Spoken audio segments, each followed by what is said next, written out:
5 siyaabood oo gabar jacayl loogu abuuro.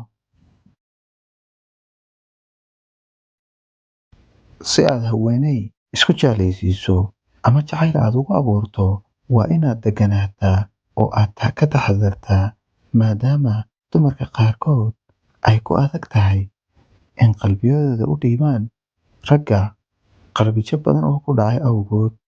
Waa kuwan dhowr tallaabo oo haddii aad qaaddo kaa caawinaya inaad jacayl ku abuurto gabar kasta. Qodobka koowaad: akhyaarnimo. Dumarka intooda badan ma rabaan in lala xiriiriyo nin aanan akhyaar ahayn. Tani waa mid ka mid ah sifooyinka ugu horreeya ee ay ka raadiyaan ragga. Waxay rabaan inay arkaan shakhsiyaddaada iyo sida aad akhyaar u tahay intaanay kugu soo dhowaan. Ku dadaal inaad noqoto nin wanaagsan oo akhyaar ah, sababtoo ah tani waxay kuu horseedi kartaa inaad u dhowaato ama aad soo dhowaysato haweeney aad jeceshahay. Qodobka labaad: noqo romantic. Haweenku waa kuwo lagu yaqaano inay ka helaan ragga u muujiya jacaylka. Sidaas darteed, waa inaad noqotaa nin kalgacayl leh oo jacaylka wax ka yaqaana, adigoo samaynaya qaar ka mid ah caadooyinka jacaylka. Tusaale ahaan, si joogto ah ugu dir ubaxyada jacaylka si aad u aragto sida ay xaaladdeedu tahay. Qodobka saddexaad: mahad iyo qosol.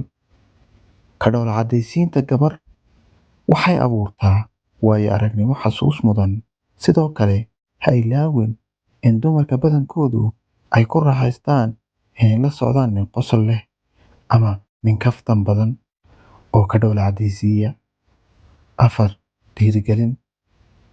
Noqoshada isha dhiirigelinta gabadha aad jeceshahay ayaa ah inaad ku dhiirigeliso iyada inay raacdo riyadeeda iyo hamigeeda. Markaad sidaas samayso, waxay baran doontaa inay qiimeyso kana mahadceliso, iyadoona ay u badan tahay inay bilowdo inay dareen ku qaaddo. 5. Garab istaag. Gabdhaha badankoodu waa u nugul yihiin, waxayna u baahan yihiin saaxiib dhinacooda istaaga. Saaxiibtinimadu aad ayay muhiim ugu tahay haweenka, taasina waa sababta ay dhammaan xiriirada mustaqbalka wanaagsan leh ay uga bilowdeen saaxiibtinimada. Haddii aad muuqaalkan halkan soo gaadhay, fadlan waxaan kaa codsanayaa inaad channelka subscribe saarto, like garaysana muuqaalkan, lana wadaagto asxaabtaada. Mahadsanid.